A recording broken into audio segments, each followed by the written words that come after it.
Well, it's getting near the evening. Actually, it is the evening here at the Kingdom.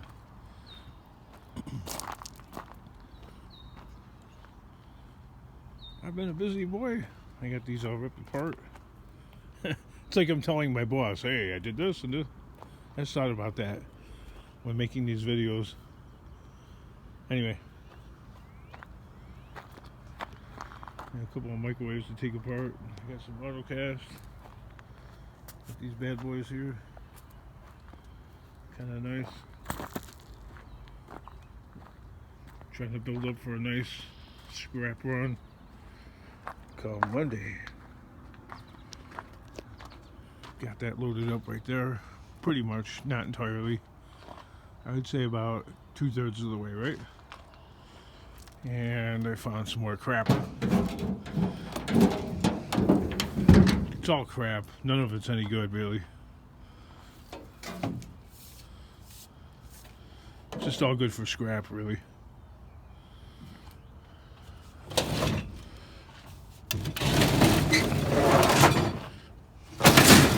This microwave feels like they took it apart and took the transformer out. And then sewed it all back up.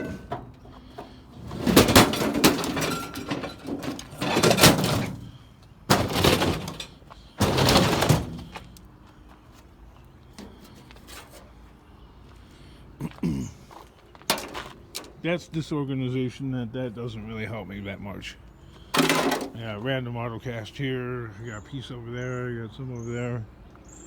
I got some over by the door over there. That doesn't really help the dream.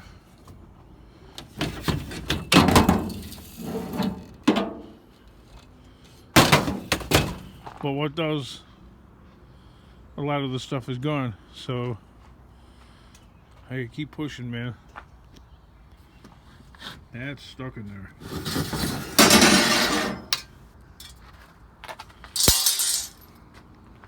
So I'd say another pickup truck load of scrap, and I should have this thing filled up. And then, well, then there's always tomorrow. Actually, more about later on. What do you think?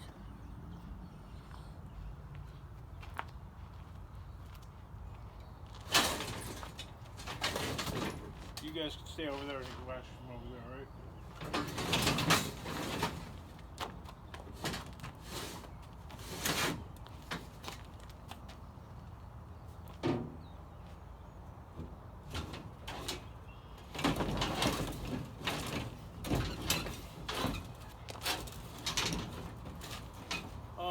Middle board.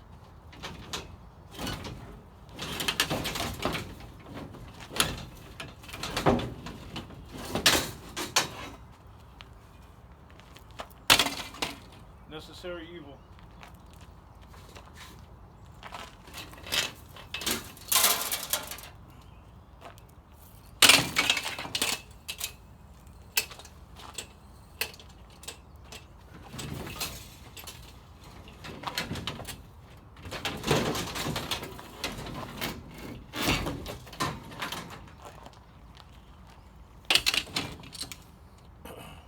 During the middle part of the day, I didn't do too much scrapping.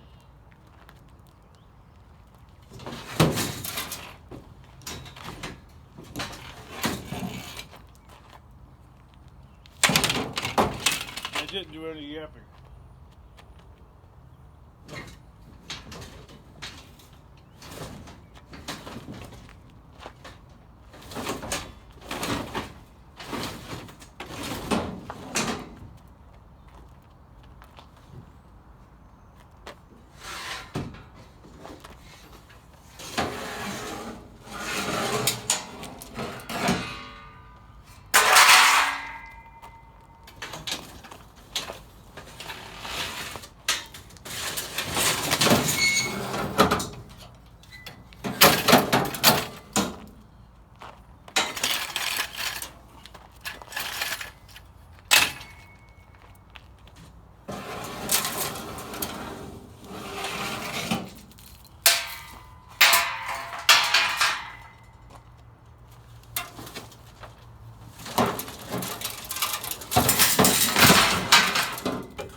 glass from the table.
Look at that.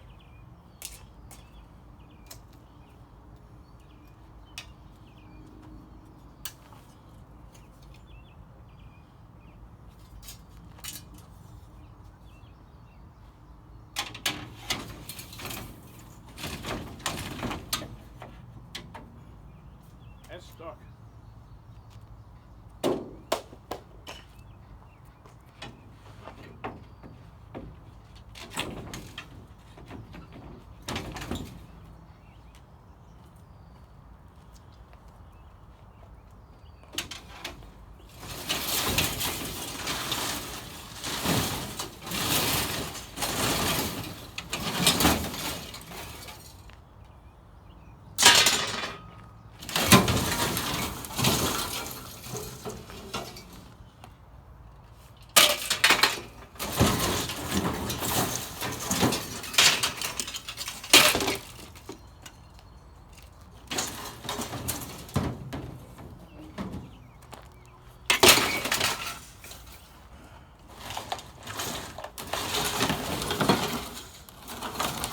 People have been saying keep a cart in the truck. Sick of this bloody thing.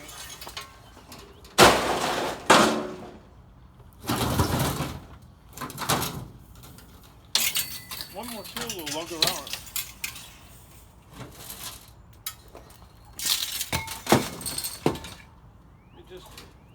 It ends up getting in the way no matter where you put it. Hanging it on there, hanging it on the outside, hanging it on the outside. That saves the cops from stopping you. There's always a risk of it falling off. Somebody could steal it. Yeah, you could get a lock for it. This idiot would lose the key for the lock. I'm a minimalist. Fewest tools possible. These are the tools to use. Okay?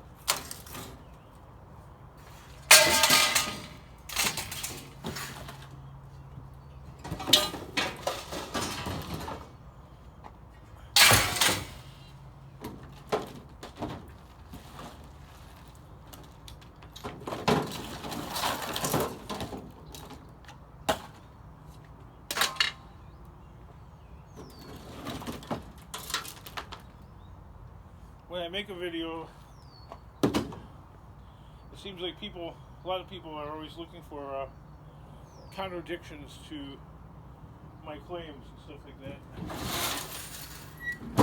And yeah, if you examine me close enough, you'll find all kinds of contradictions.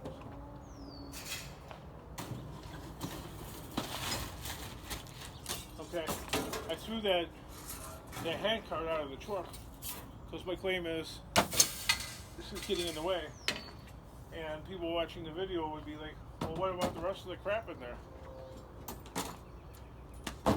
I'm too fat, man. I hate climbing up there if I don't need to. I don't need to. A little bit. I'll get what I can. If I can't get it,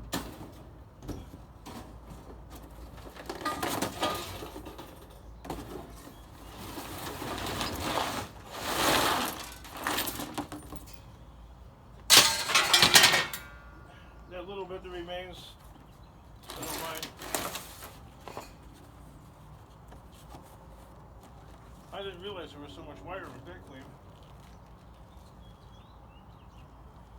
Nice.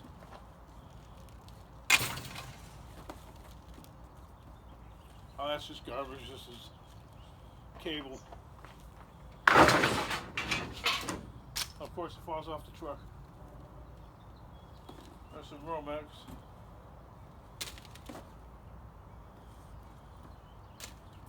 More cable.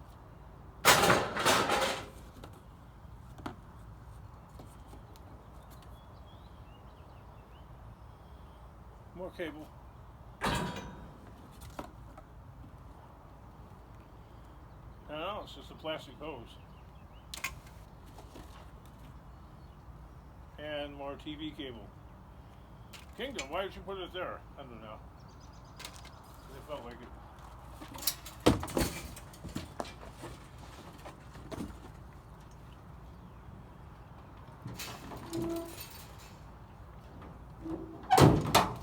Yeah, I know, I left the rotor right there.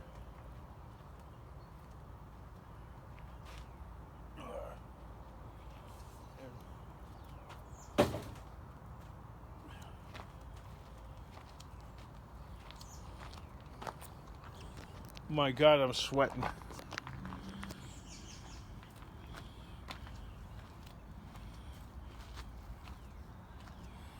So yeah, I don't really feel like climbing up there and getting that little bit. So, on to the next, wherever that might be, right?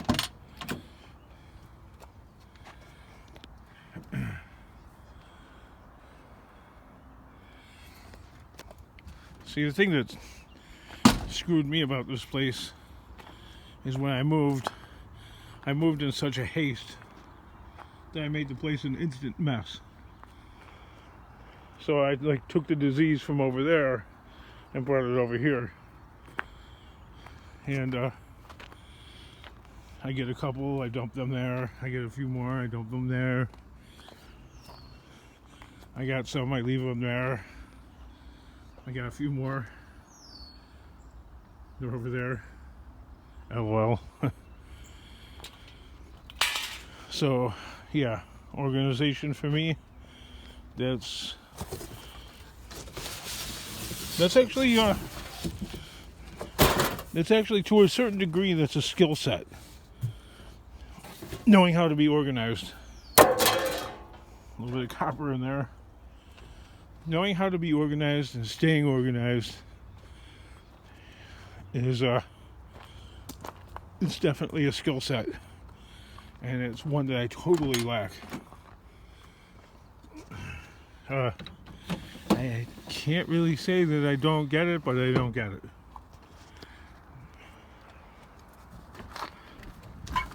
It's frustrating, but there's the but. I'm a one-man band, and if I didn't have a house, if I lived in a camper or a van down by the river, exactly, down by the river right there,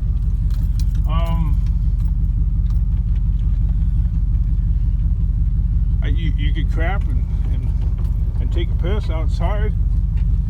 So you don't need to maintain a toilet, really.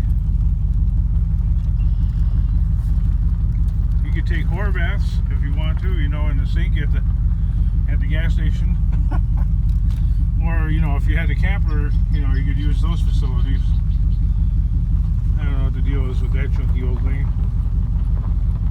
There's probably raccoons living in it anyway, so I wouldn't want it.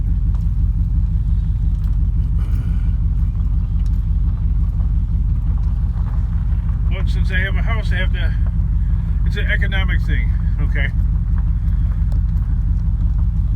I have to have greater and bigger infrastructure in order to maintain that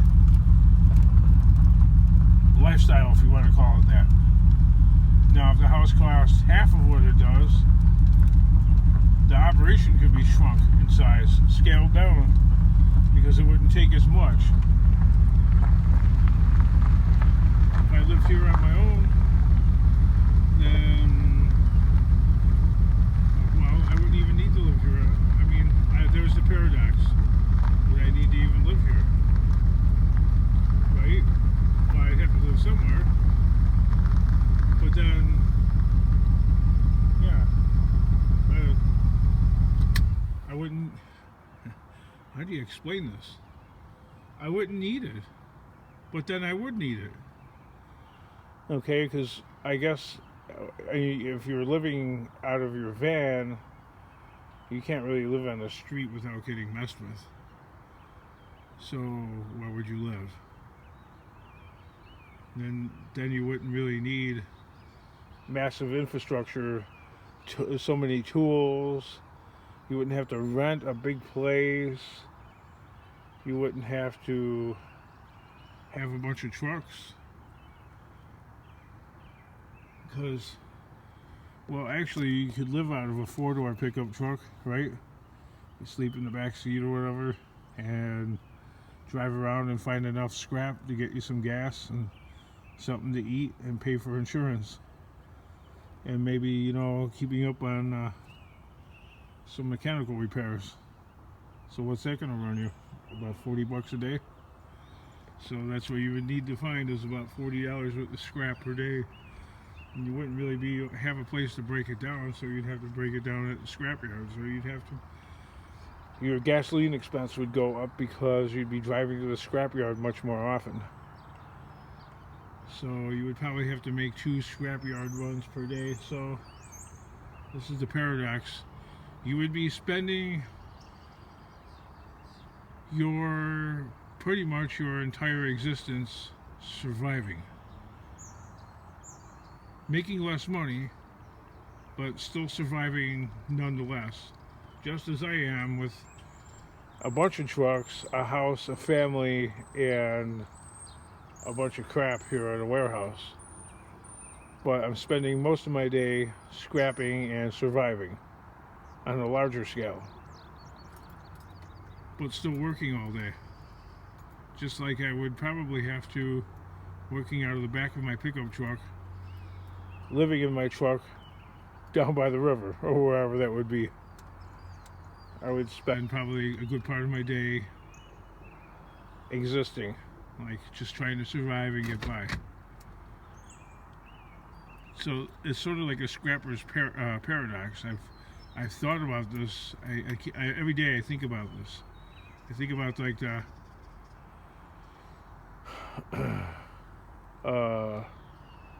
it doesn't seem like there's like a winning formula. Okay, you could have a larger operation, you could have all that, right? Okay, but all that costs more money. Okay, and you have that, but that does cost more money, but that also saves that amount of money. Like that amount of money that is costing is easily the amount of money that I'm saving in extra trips to the scrapyard, because extra trips to the scrapyard, much smaller loads, cause I'm speaking just for myself, okay? I'm not competitive.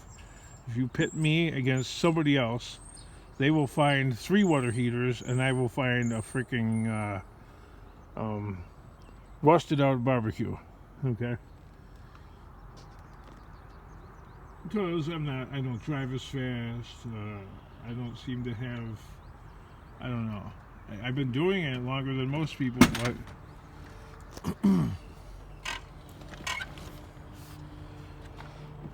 being competitive is something that you're born with. Okay, yeah, having and not only being born with, but it's a honed skill that you're also born with. So you're born as a competitor, as an athlete, as a champion, but you also hone the skill. Does that make sense? So it's not, they're not mutually exclusive. If that makes sense. I don't know, maybe I'm boring my fans, but my point is I don't have it baked in my head. I just know that since being a little kid, I am not I'm not competitive. If I'm trying to compete against you, I'm going, first of all, it's not a preconceived like prophecy, and then I'm just gonna like live it out. I already know that I'm not. I don't know. Yeah, I don't know. Moving the pieces around on the Monopoly board or whatever. I'm just not. Maybe that's why I don't gamble, because I know that I'm going to lose. All right. Well, you go into it thinking that way, you will. Now, I just know that I'm not. Some people are gifted that way. Some people get a rush out of the chance that they might win. It's like a drug to them. To me, it's like a no-go zone. It's like might as well just throw your money onto the street. But that's something separate. My point is, I don't know how you got off on this tangent, is I found having an established place somewhere. I prefer my own house and my own garage, but we all know that story. He can't do that, okay? I can't do that, okay? I've shown examples of other people in the neighborhood that are able to get away with it, okay? But me, all right, for some reason, I can't do it. Other people have 8 million cars in their driveway, okay? They have shit all over, and nobody calls on them, okay? Because if somebody called the government on them, the crap wouldn't still be there, okay? But me, okay, I can't do that, all right? I don't know, it just so happens to be the people I live next door to, all right?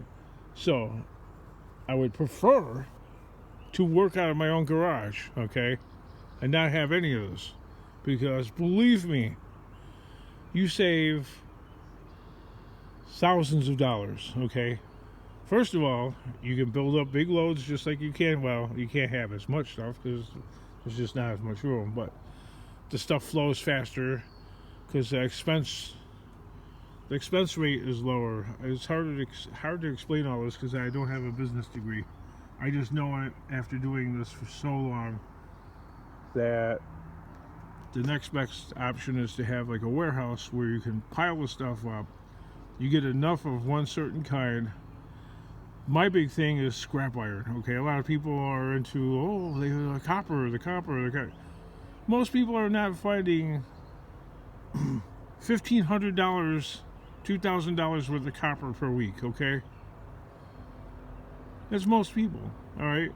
I know probably for a fact, after observing most of these scrappy YouTube channels, that nobody's making that kind of money off of copper, okay? I make that kind of money off of steel, all right? Steel is my copper, all right?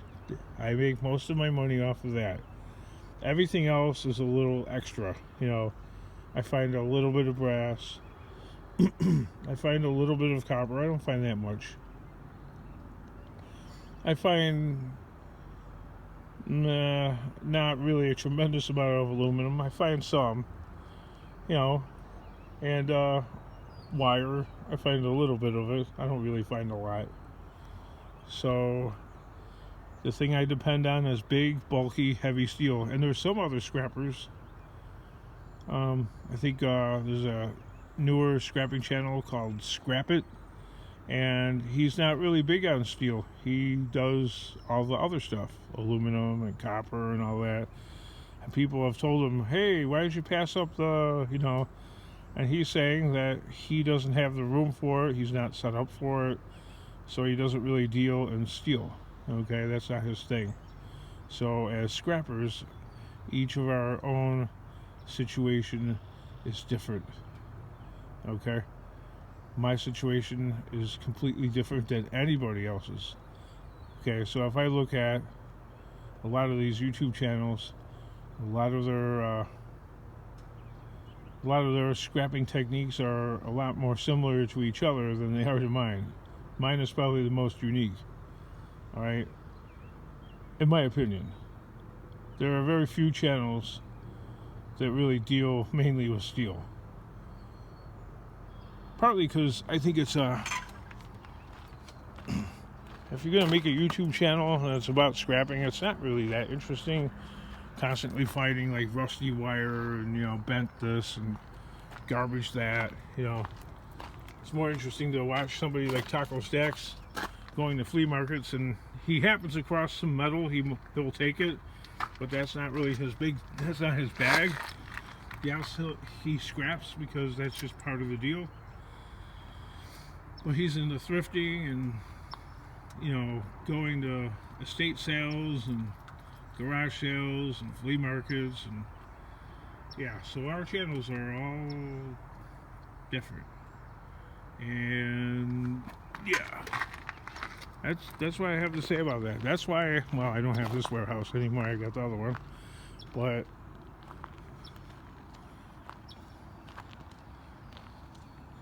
that's why it's like this. That's my backdrop. I like using this as my backdrop because I kind of do like not the Outer Limits, but what's that other show? I would Rise to the Sky. The one with Rod Sterling. Come on, brain fart. Can't remember. The camera would rise up to the sky. And with that, I'll talk to you later.